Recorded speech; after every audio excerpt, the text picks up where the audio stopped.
Hey there, it's Boots Owen here. I've just picked up this little fella and I've just plugged him in. Let's see.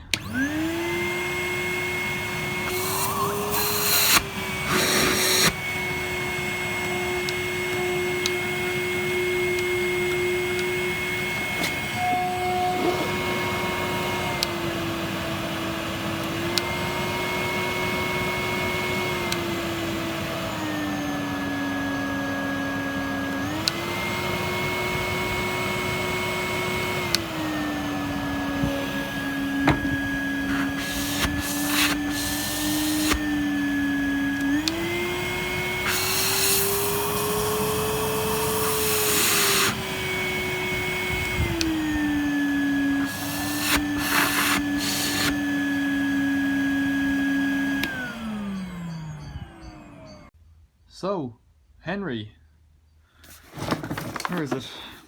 230 volt, 1200 down to 1000, HVR 200A, your standard high-low Henry. I'm not sure if they make these anymore. This one came from a skip yesterday. I was walking around, just out for a walk really, I wasn't trying to find anything, and saw this in a skip. And that's pretty dirty, that's been wet at some point. But I tipped out the dirt that was in it and it was full of dust, not used with the bag, and that's all that remains. It's actually quite clean, so that'll clean up okay. It's got its wheel covers on, its front wheels are working and present, so the base and the filter are okay. The filter obviously needs a wash, but the washing machine will take care of that. Then I should plug this out actually. It's been out in the rain, I'd say. And the reason I'd say that is because I found it and it was just after being a rain shower, so it may or may not have been out in the rain, but I have a feeling it was. Let's see. Phillips screws. If I take out the outside ones, the top will come off.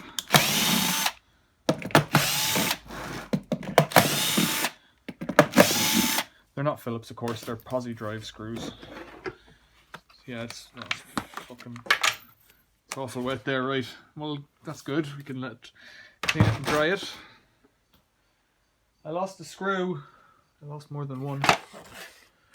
It's making a puddle on my bench. There should be 4 of them. There's one. So that's easy clean. That'll just get a rinse and a dry. Likewise, the carousel, the caddy, cable caddy, I will unroll the cable, give it all a wipe. I won't wash it, I'll just wipe it down. It's already damp. It's only this bit here that you see, so the rest of it doesn't really matter if it's dirty, but you want it to be clean, so I'll clean it. And then this bit, where are the rest of the screws? I've only got 2. There's one stuck in there, which is good, I guess.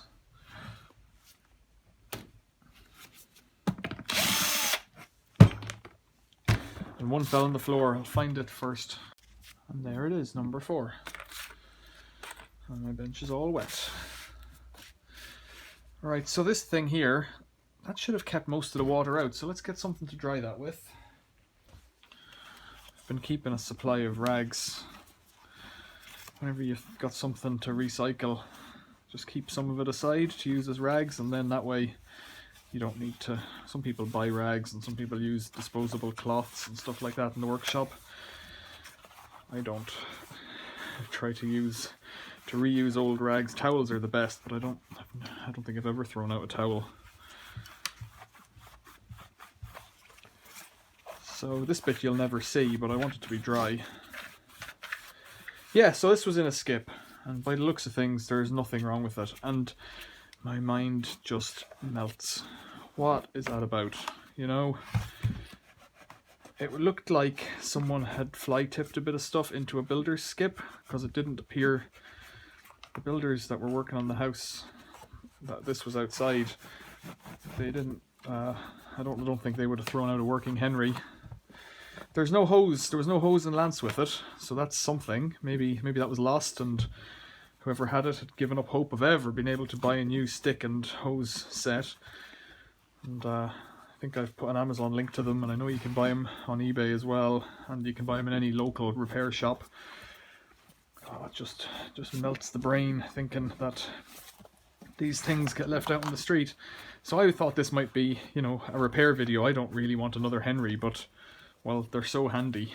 They're such a great vacuum cleaner, with or without a bag. And they're so, I don't know, I find so many of them that, and I have so many of them, that,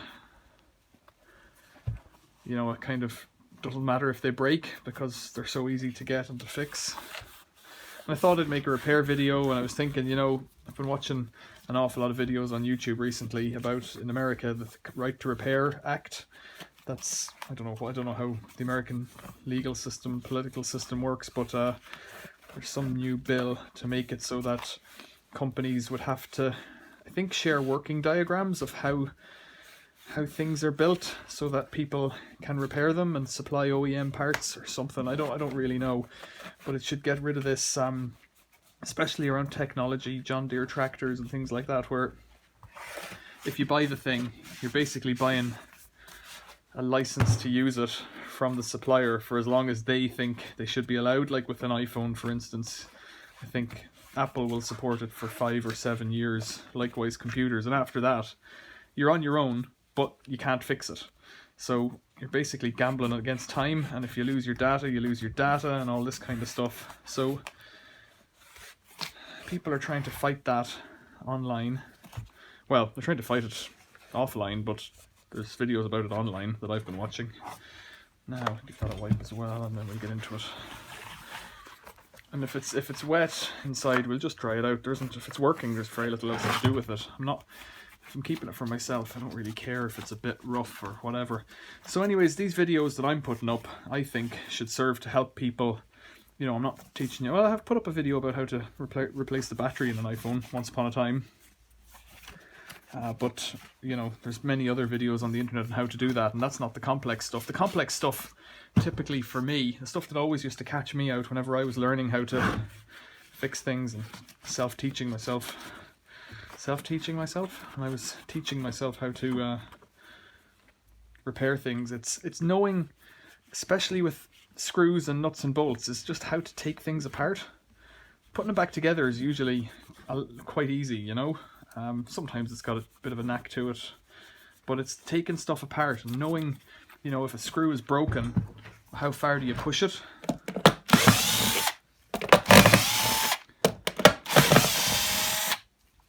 You know, if you've got security fastenings that seem to be on things nowadays, it's going to come apart.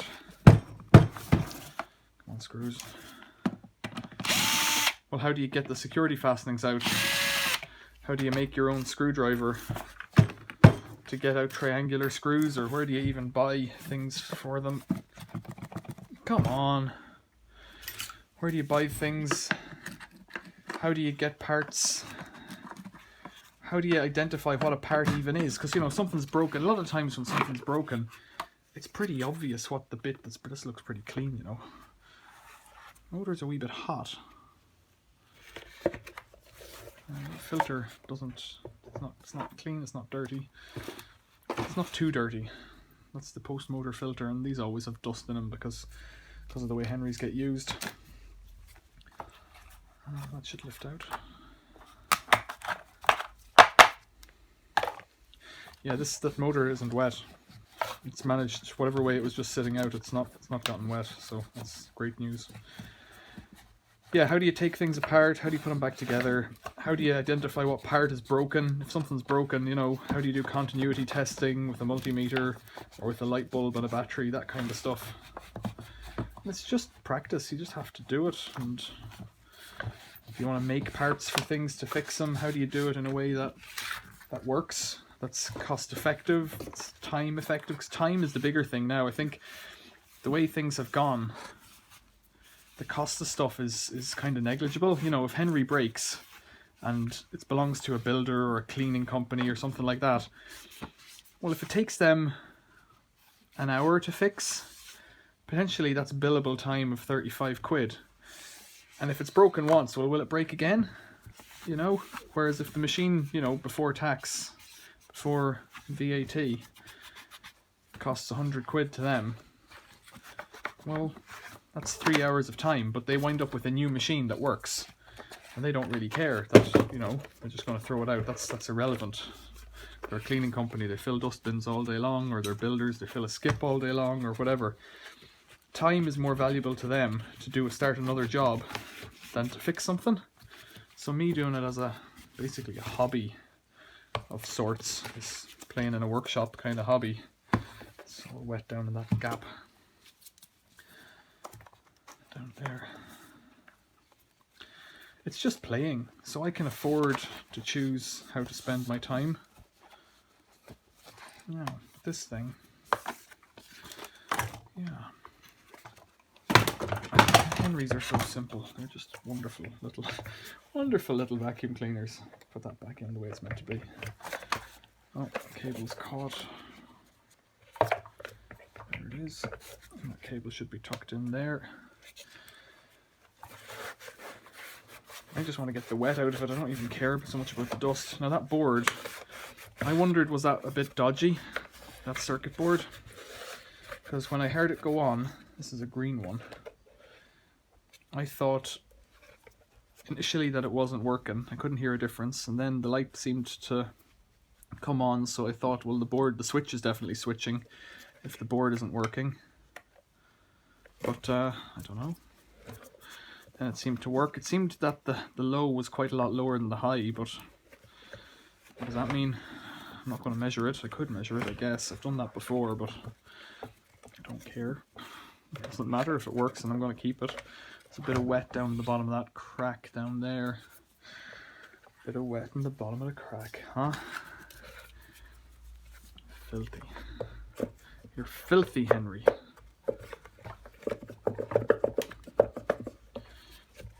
Now, slide that back in.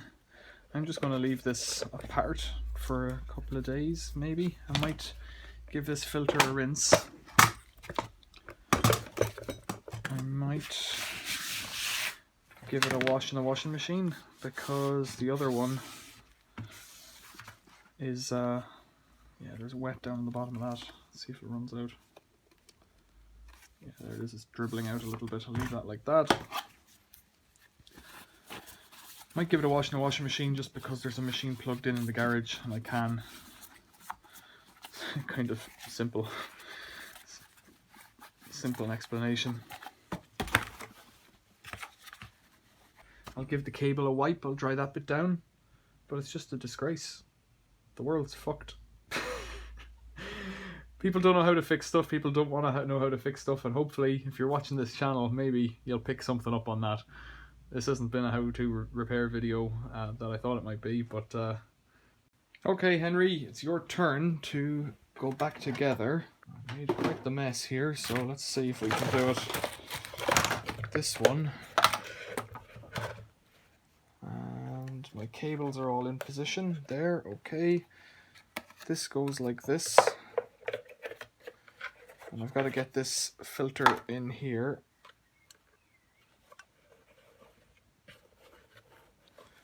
So get it in, tuck it in all around. I think actually it blows out that side, so I'm going to put the joint on the back, if the back makes sense.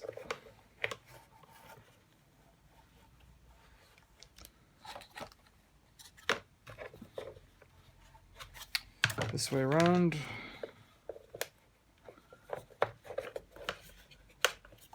There we go.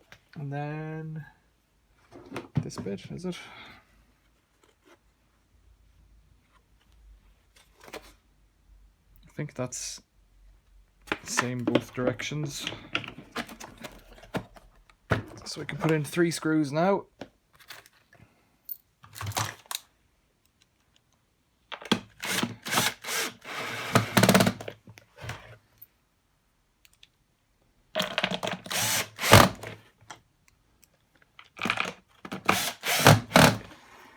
Then on the other side, flip it over, it's dry, that's a start. Carousel goes in and sits down. this bit here goes on, and the trickiest bit is lining up this little black piece here so that whenever it snaps shut, that sits on the outside like that. It doesn't want to go this time. Turn it around, maybe. There we go. And flip it over again. And it's just the remaining 4 screws then.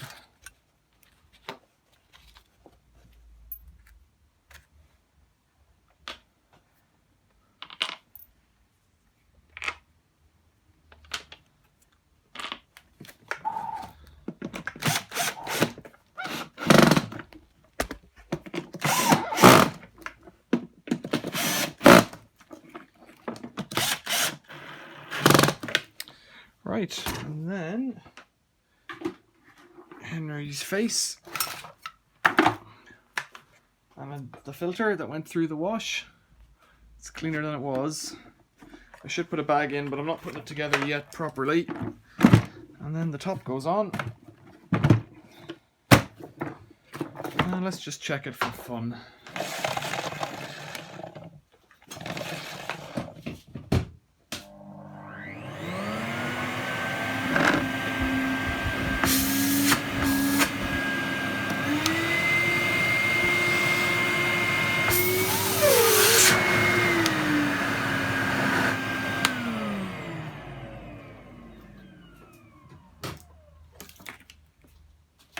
So it needs a new bag, and it needs a hose and a stick and any other accessories, or not, depending on your mood. But Henry's back together, the HVR 200A. And another thing is saved from the landfill. Questions or comments, leave them below. Thanks for watching. See you later.